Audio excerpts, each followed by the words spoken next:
Welcome to the Voices of Young People podcast, brought to you by Springtide Research Institute. In each episode, we hear directly from young people as they respond to our research and share about the issues impacting their lives. As sociologists and researchers, we see a new story unfolding for young people, one that moves beyond traditional institutional boundaries and requires careful attention to the inner and outer lives of emerging generations. At the intersection of being and becoming, it's the Voices of Young People. Hi there. We're continuing now in season 4 of the Voices of Young People podcast. I'm Marta Abawaji, the head of community engagement at Springtide, and we have another wonderful episode for you today. This one comes from Tatum. She's finishing out her college degree and already has her next step plans ready because she'll be beginning seminary very shortly. And she wants to become a pastor, but she's also super passionate about disability justice. And that informs so many of the places that she finds personal meaning overlapping into professional meaning. And she illustrates a lot of examples about work-life balance that are true for everyone, but need to be given extra consideration for those in the greater disability community.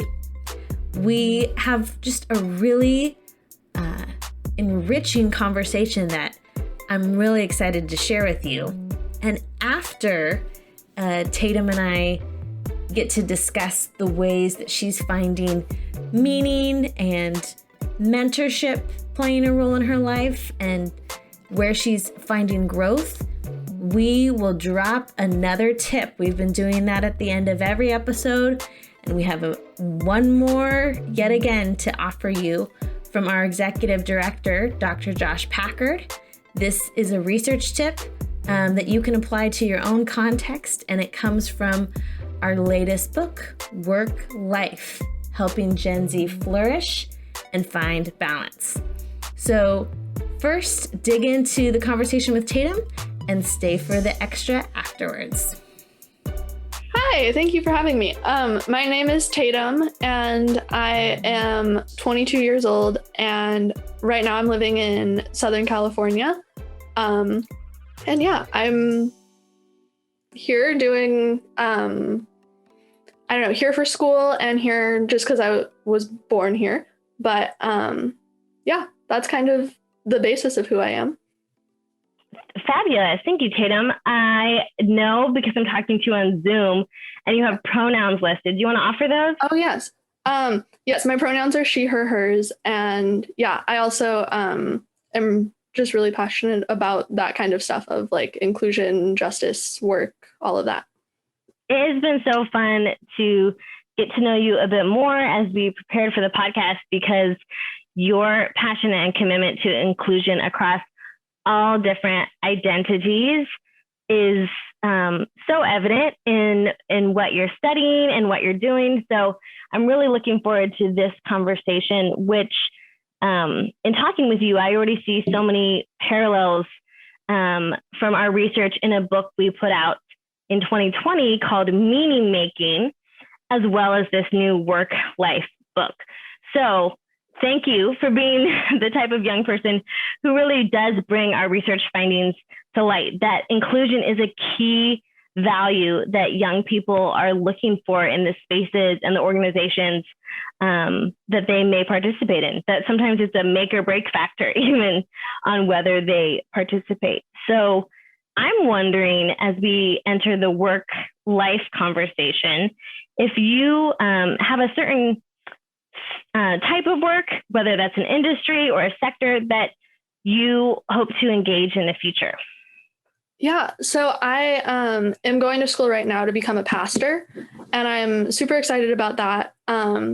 More broadly, though, I do a lot of disability justice work, and that will forever be part of whatever work I'm doing. And so kind of holding those together of like a theological and pastoral job presence, whatever that may look like. And then this disability advocacy and justice, because I am, I'm considered functionally blind, and I do a lot of advocacy for different disability groups in general. and the disability community. So kind of holding both of those together is ideally a work environment that I would love. I love the ways that you are wedding two different passions with becoming a pastor and studying theology as well as disability justice. And thank you for even just sharing more of your own identities. I know Springtide and our audience has a lot to learn and a lot to benefit from your passions and your own experiences. So when you think of an ideal workplace setting, maybe this is a church, since you are training and in school right now to be a pastor. Is there something that you can say that's key, a key characteristic that would be, or characteristics, plural, that would be a part of your ideal workplace setting? Yeah, I think honestly, what I mentioned earlier, the idea of inclusion is really big for me. I think specifically because I am disabled, that is a huge part of my life and just logistically needs to happen. If I want to be in this workplace, I have to be included and I have to be accommodated for, or at least like my accommodations have to be met. And so I think that like personally, that's huge for me, but also inclusion in general, because if I'm the only disabled person who's ever worked in that field, or if I'm like different, if a lot of different groups of people have not been present there, then knowing that I just won't feel like it's a full, like well-rounded space. And specifically just because I am so committed to inclusion, it is really important to me that that's part of a workspace that I'm in. Fabulous. That's really helpful just to have that as like, this is the explicit expectation and desire. Is there even a more tangible example you could give of how inclusion might be incorporated? You said that, okay, if I'm the only person who is in the workplace that has a disability, maybe they're not going to be as mindful about other needs. But is there something specific, even with being functionally blind, that you would say, hey, this is really necessary? Yeah, I think specifically almost just a like willingness to adapt is important. I also think I think for me specifically, I read documents differently. I process information differently. Like I do work differently than other people would. And so to just explicitly assume that someone has to be able to see or be able to use their eyes in order to do a job doesn't give space for people like me who could totally do it, just like differently. And I think I've run into like several situations where I don't know, where I even just originally am doubting if I can do it because nobody's ever done something like that before. And I think one of the reasons I'm specifically interested in being a Methodist pastor, and one of the reasons for that, there's a lot of reasons for that, but one of the reasons for that is that they have a pretty small, but a small group of disabled pastors who have done it before. And so knowing that people have done it before me, I haven't had a lot of examples of disabled leadership in my life, if barring on almost none. And so knowing that that's even a possibility is huge. So just like if they've hired disabled people in the past, that would be a huge indicator for me of like, I want to be here because that means these people would care about this situation. But also just if they're willing to adapt. Like I can tell pretty quickly in an interview or in a moment of meeting someone if they're willing to put that in for me and put that in for other people. And I don't think I would want to be in a place that wouldn't put it in for other people either. That is so helpful. Like inclusion is necessary, but the way inclusion gets manifested or needs to be manifested is often in being adaptable. I appreciate that that example, and just the awareness that it's, yes, key for your own experience, but also the experiences of others. In that, we have found that many young people really want work that aligns with their overall purpose in life. And I hear that from you explicitly of like, I care about theology. I want to be a Methodist pastor, and disability justice goes hand in hand with that for me. So I already hear meaning being pretty pronounced in what type of career you want. So you definitely align with what our research findings for work life found nationally for young people. So what are your expectations or your hopes that meaning will come from a work setting in the future? Yeah, I think my, I don't know, that's one of my biggest goals, if not almost a like necessity of like, if I'm going to be doing this work, for me, it needs to be meaningful and it needs to be doing something specifically for others. Like I want, I think specifically having understanding of like disability rights is going to make me a better pastor, and having a better understanding of theology is going to make me better at doing disability justice. And I think that those things, I don't know, those connections are really powerful. But I think that in a workspace, like I can't, I don't feel like I can do either of those things or much of anything without pulling in that meaning, because it's so fundamental to who I am that I think, I don't know, it isn't even a matter of like, I wouldn't be satisfied in a workplace, but I don't think I could work in a space that I couldn't allow those things to sort of guide what I'm doing. And that idea more broadly of inclusion to sort of guide how I live, and work is included in that. So, yeah. Yeah, I'm hearing from you directly, like meaning is work, like work must be meaningful. That is, you can't even divorce the two. So you said a bit about seeing someone in a leadership position who is disabled, or maybe being that person in a leadership position who is themselves disabled. I'm wondering, for an initial boss, manager, supervisor you might have in a workplace setting, whether that is a church or whether that is any other setting, what do you think needs to happen for a supervisor to make it clear that you're important beyond just what you produce as an employee, that you, Tatum, you as a human are important and have value? How can a boss or manager communicate that or exemplify that?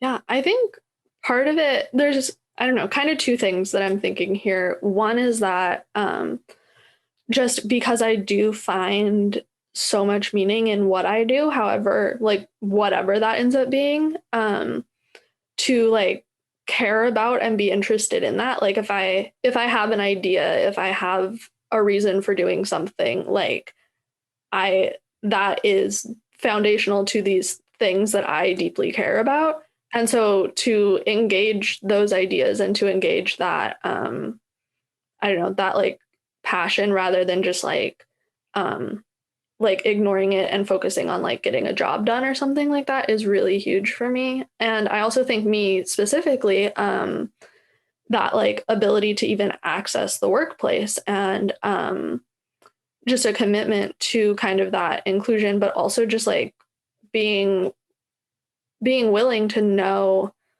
I don't know, that I can do things differently and that's okay. I think specifically, I run into a lot of applications even because this is like a little bit of a loophole, but applications can say like, these are the requirements for the job physically. And physically, a lot of times the requirements for the job is you must be sighted. Well, great. That, that is not going to work. And so I think as soon as I see that, I'm like, this place is not going to work for me. And knowing knowing as I do the statistics or whatever around how many blind people are hired, that's a significant issue. But I think specifically just knowing that, like, aside from those things, that spaces are going to be accessible for me, knowing that there like won't be any flashing lights or moving lights or whatever that hurt my eyes, or knowing that like I can be working in a way that works for me, and that I don't know, I think the community aspect of a workplace is important, in that like I can do certain things really well, and specifically I can do certain things even better because of my disability than other people could, but there's also things that I can't do.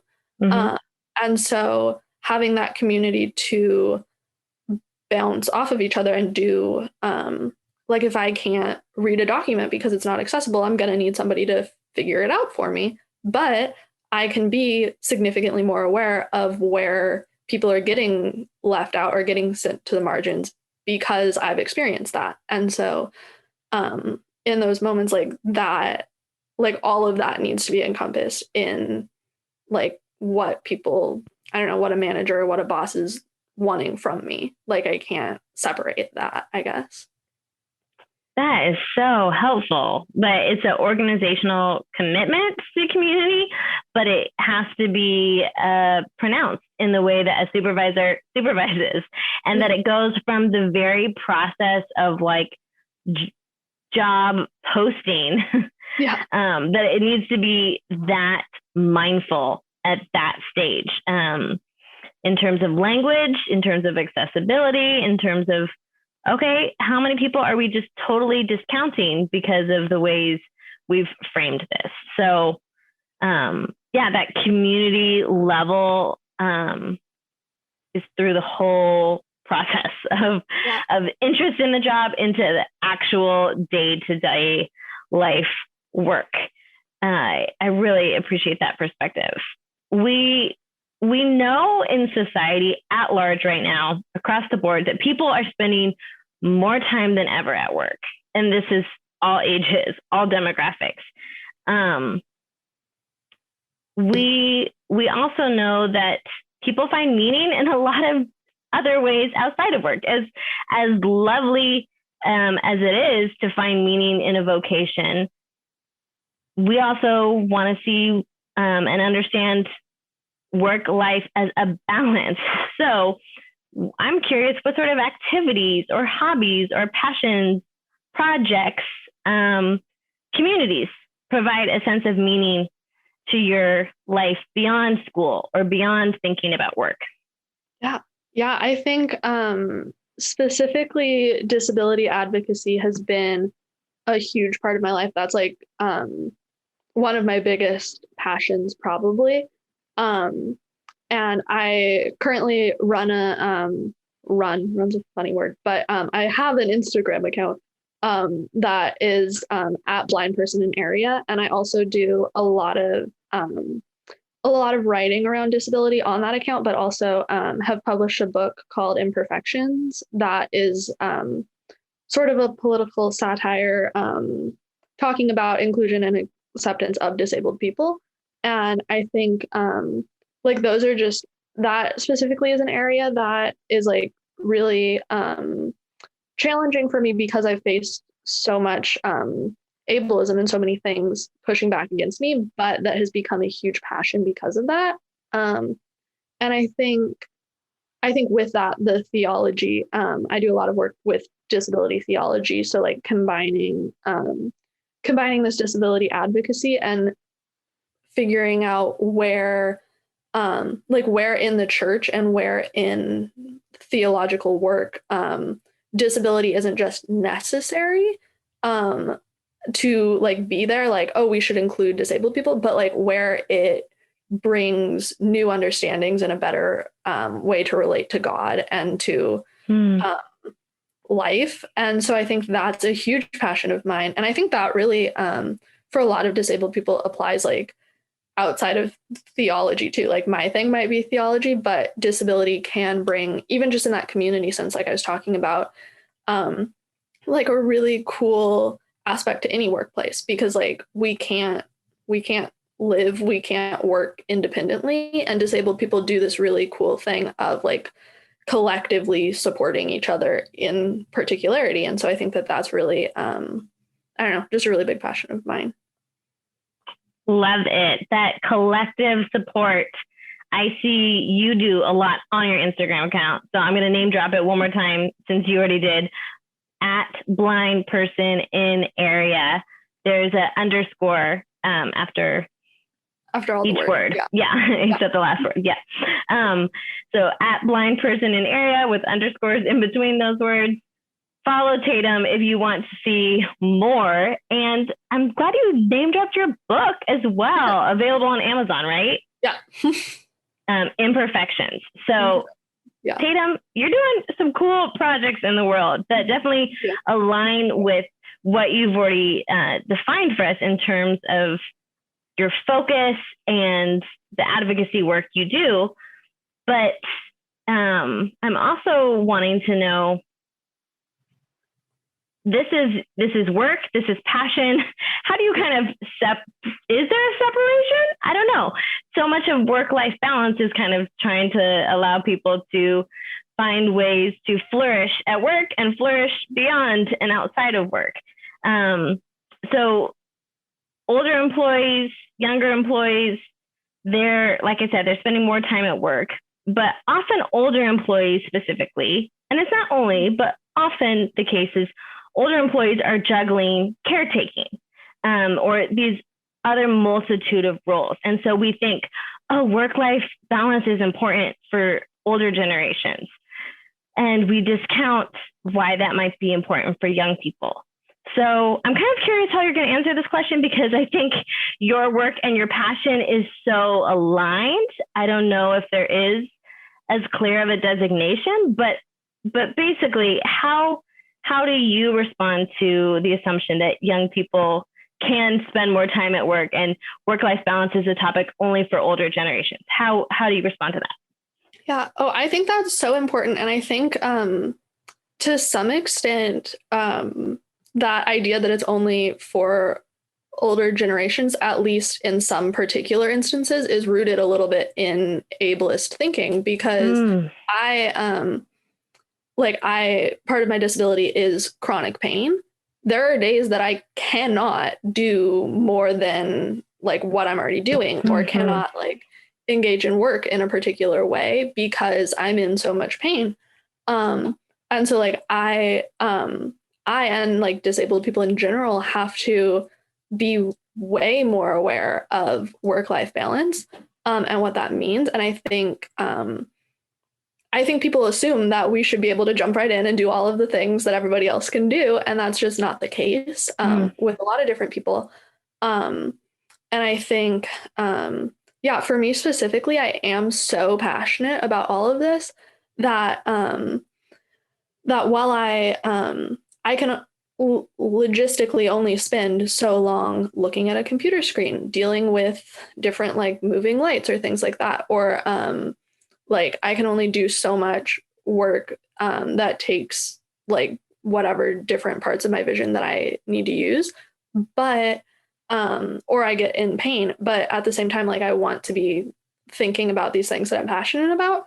And so like, again, like I find different ways of doing it, or I don't know, or it has become so much a part of my life that I'm thinking about it and talking about it a lot, but the actual balance of like doing the thing physically is super important. And I think I'm more aware of what my body needs in regards not just to my eyes, but to my whole body, of like when I need to take a break and when I need to step back from either work or a passion project or whatever it is.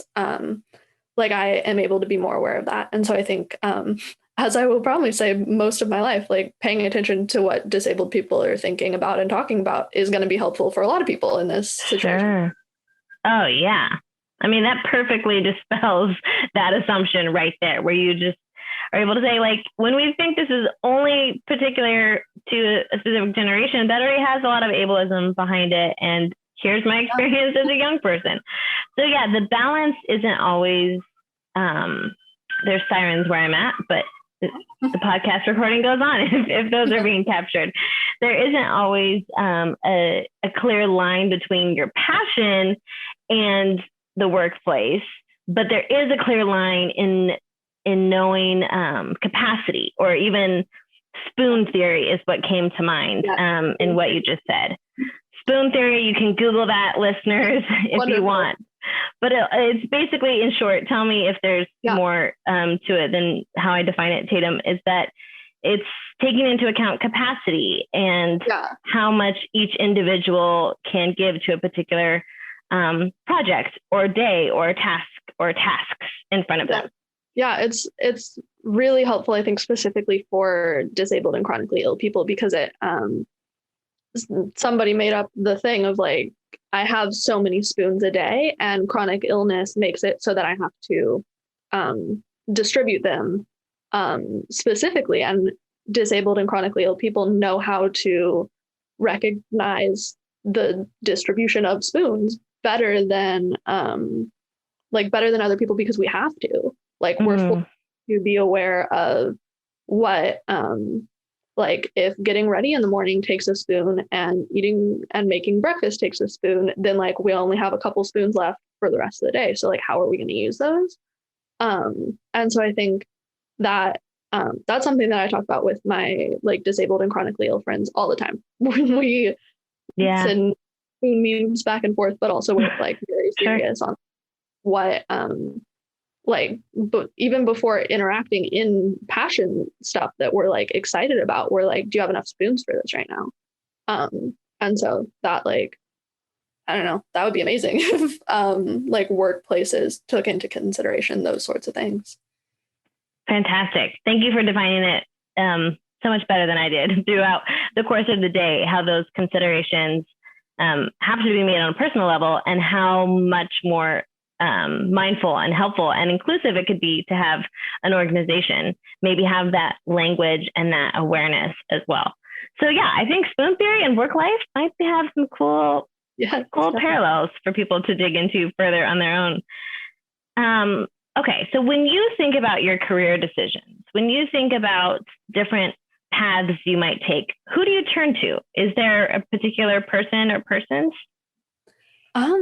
Yeah, I think definitely a couple professors in my life. There's been 2 or 3 professors in particular who I have really turned to, just because, to be completely honest, in a very real sense, I was told in high school that I shouldn't go to college, that I should that it shouldn't happen, particularly because it was going to be really hard to get accommodations. Not because I couldn't do it, but because it would be ridiculously hard to do it.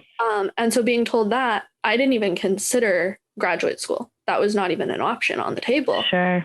And there were a couple professors, a lot of professors asked and said, do you want to go to grad school? And I said, no, I don't feel like I can. And they're like, oh yeah, that makes sense. But a couple professors stopped me and were like, where is that coming from? You are loving this school. You are loving, like, even despite the fact that it's incredibly hard to get accommodated, like you're loving your experience. Like, you would love moving further in school. You would love moving further in that. And so those professors I've learned to like really trust and like, I don't know, pay attention to what they're saying about me when I, because of this like internalized ableism, don't even know what I can do. And I think, kind of like I mentioned, I haven't had any, I really have not had much of any disabled adults, if any, in roles that I want to be in. So like, if I want to be a pastor, I've never had a disabled pastor. I've never even had a disabled youth leader that at least is explicitly like recognizes that they're disabled. Invisible disabilities that they don't disclose could totally be there, but sure, like disclosed disability that they talk about, like I don't have any person in my life like doing that.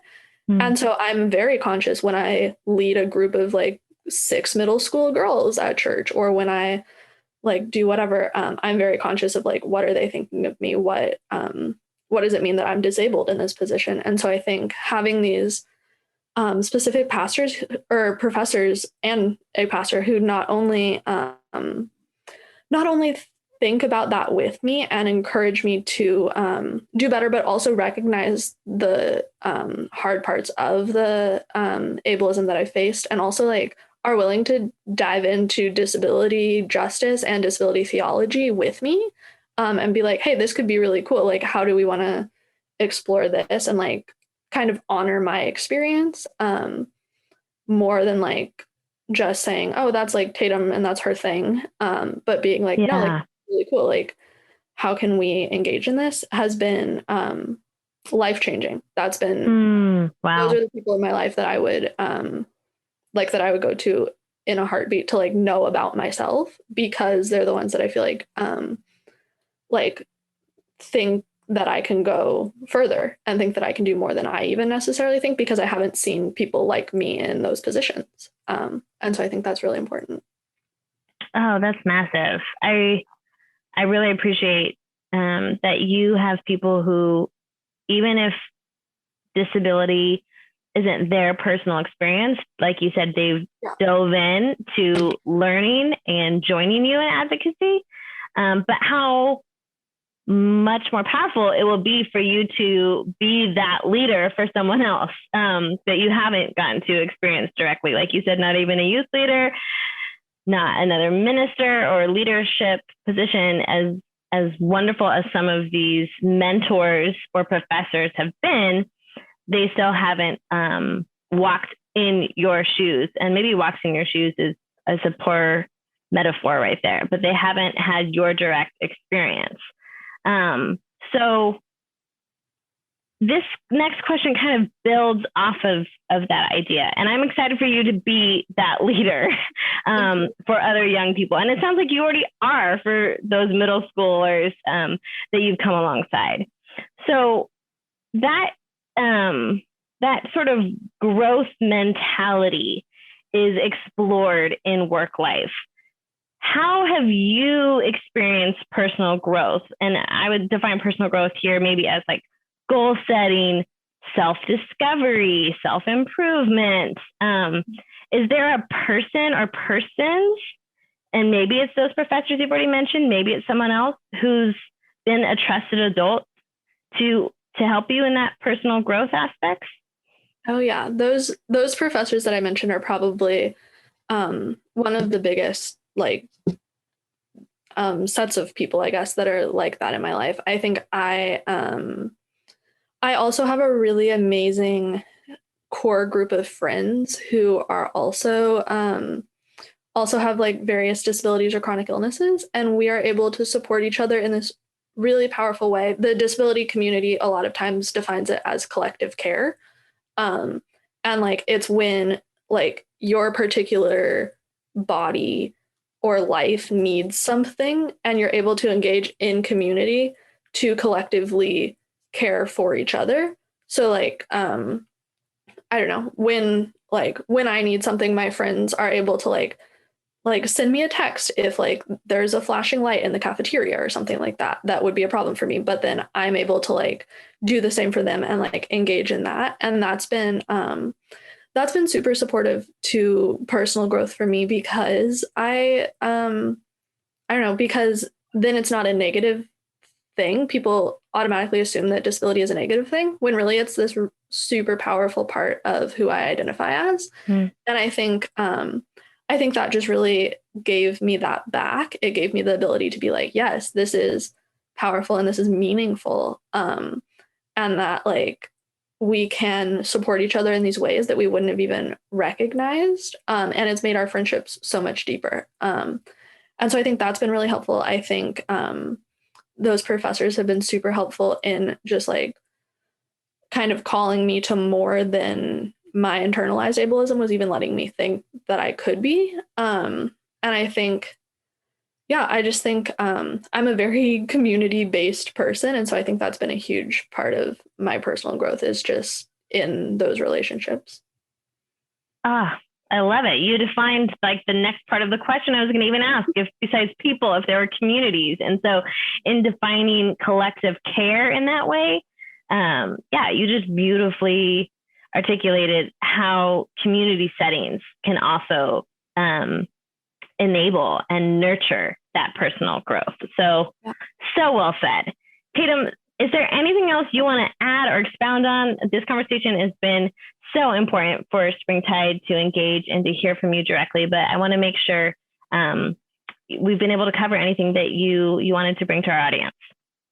I mean, I think that's pretty much it. I think a lot of my disability advocacy work that I do just revolves around like places, regardless of the place, any workplace, really knowing that not only that, like, yes, you should hire disabled people because that's inclusion, like, cool, great. But like, also like disabled people can bring something to the table that is like that collective care or that like awareness of like marginalized people groups, or even just the fact that it takes adaptability to accommodate. I've been living in that adaptability my entire life. I know how to adapt and I know how to problem solve in ways that people do not understand because I've had to encounter that in almost every aspect of my life.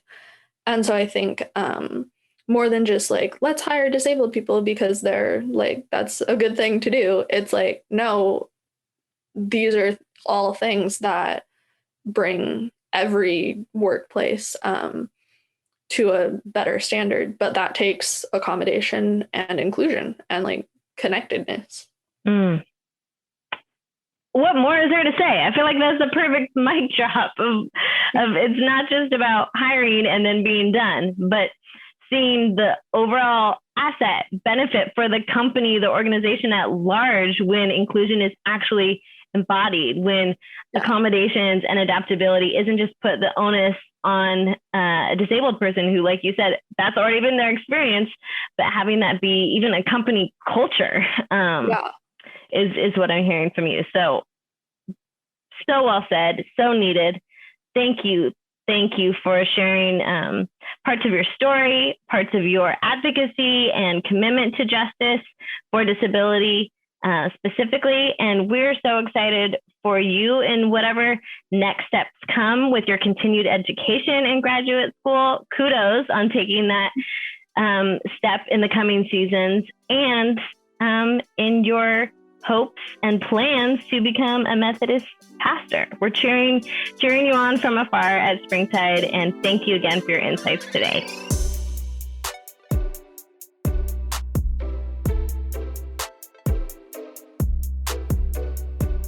I loved that conversation with Tatum, and I trust that you got a lot from it as well. As promised, here we have that tip from our work-life research coming at you from our executive director, Dr. Josh Packard. Here it is. We all know networks are important. They're important not only to help you get a job, but they're important once you're in a job. In fact, the fancy academic term for networks is called your social capital, and it's very deliberately chosen word, the idea that capital in the social realm that can be spent in the same way that traditional forms of capital, money, can be spent. And this can be, you can invest in social capital, and then you can sort of trade it in to help you, to move forward in life. And crucially, there are two distinct kinds of social capital that matter when we think about helping young people to find meaningful work or even find meaning at work. And on the one hand is bonding social capital. Bonding are your close relationship, your friends, your family, etc. And on the other hand, there's your bridging social capital. These are your extended networks, a friend of a friend. It's a sort of your uncle's boss or something like this, a couple of people removed from you. I like to think of it very shortly as like, who would lend you money and who wouldn't. And the people that would lend you money or that you would lend money to, that's your bonding social capital. And the people that you know but you wouldn't lend money to, that's probably your bridging connections.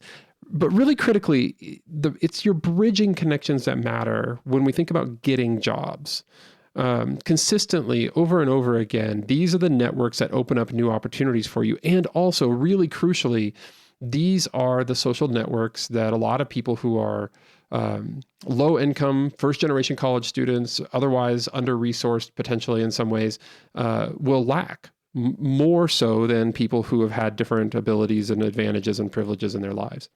As advisors then, as mentors, when you're looking to invest in the sort of career of a young person, we want to do that work of helping to expand their networks in some really intentional ways in the fields where they're looking to work. And as employers, we understand that when we hire somebody, we're getting more than the practical skills that are written down on their resume. And one of the things that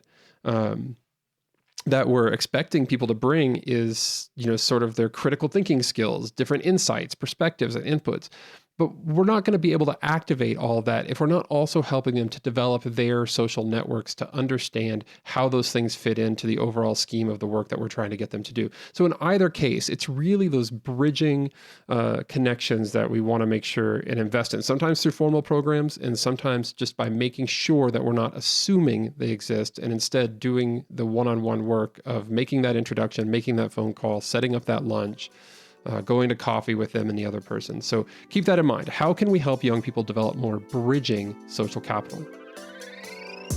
Visit springtideresearch.org to hear more voices of young people and access our full study on young people's expectations and experiences of work, titled Work Life, Helping Gen Z Flourish and Find Balance. Sign up for our newsletter and be the first to learn about our upcoming research. Today's show was produced by Marta Abuwaji and TJ Birnbaum, with original music by high school student Christian Unthank. Special thanks to our guest today and all the young people whose perspectives and insights make our research possible. Remember to find us on social media at We Are Springtide and learn more about our brand new Writer in Residence program at springtideresearch.org. Thanks for listening.